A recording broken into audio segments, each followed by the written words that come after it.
Welcome to my YouTube channel. අද මම ඔයාලට කියලා දෙන්න යන්නේ වැලන්ටයින්ස් ඩේ එක දවසට ලොකු වියදමක් දරන්නේ නැතුව පුංචි තෑග්ගක් ගෙදරදිම කොහොමද හදාගන්නේ කියලා.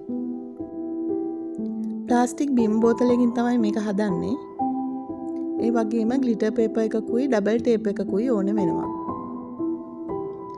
ආදරේ කියන්නේ ලැබෙන්න ඕන දෙයක් කියලා සමහරු හිතනවා. ඒ වගේම ආදරේ කියන්නේ ලබා දෙන්න ඕන දෙයක් කියලා තවත් සමහරු හිතනවා. ඇත්තටම ආදරේ සමානව හුවමාරු වෙනකොට ඒ ආදරේ ගොඩක් ලස්සන වෙනවා. වැලන්ටයින්ස් ඩේ එකට පමණක් සීමා නොවි මුළු ජීවිත කාලය පුරාවටම පවුලක් ඇතුලේ ආදරය සමගිය රැක ගන්න අපි වගකීමක් ගන්න ඕනේ. ආදරේ ලස්සන වෙන්නේ අවංක වුණොත්. ආදරේ කියන හැඟීම බලෙන් ලබා ගන්න බෑ. අපිට ආදරය කරන අයට අවංකවම අපි ගෞරව කරන්න පුරුදු වෙනවා. හැම කෙනෙක්ම Taman වෙනුවෙන් තව අය ඉන්නවා කියන හැඟීමට පුදුම විදිහට ආස කරනවා. ඉතින් මේ හැඟීම තවත් කෙනෙකුට දෙන්න අපි උත්සාහ කරනවා. අනිත් අයගේ අතින් අපේ හිත රිදෙනකොට අපිට දැනෙනවා වගේ අපේ අතින් අනිත් අයගේ හිත රිදෙනවා කියන එකත් අපි තේරුම් ගන්න ඕනේ. ආදරේ කියන්නේ හැඟීමක් විතරක් නෙමෙයි. ඒක වගකීමක්.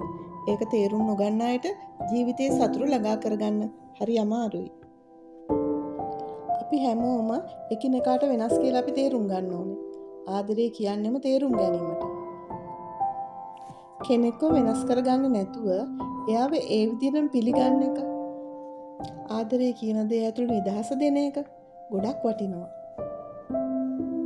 ඇස් දෙකට පේන්න මිනිස්සු ගොඩක් හිටියට හදවතට දැනෙන මිනිස්සු හරි අඩුයි.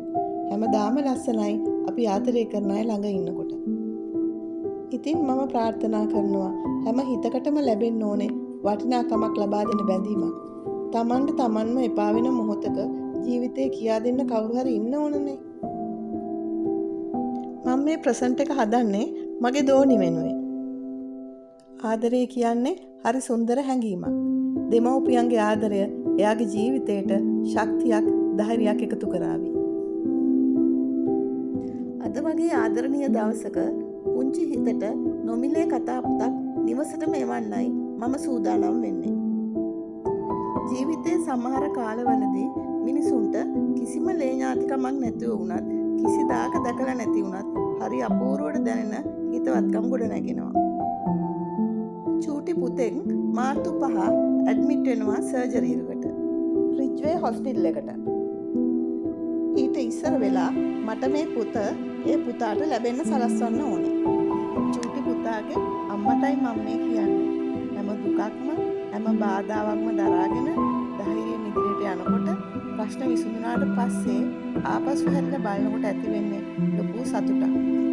පුතාගේ ඔපරේෂන් එක දවසට එයාට සුවය පතලා මම බුදු පහන තියන්නම්.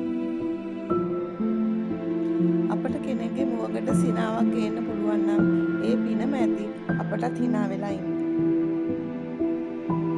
ඉතින් මම පතන්නම් හැම කෙනෙකුටම ලෙන්ගතු හිත් හමු වේවා කියලා.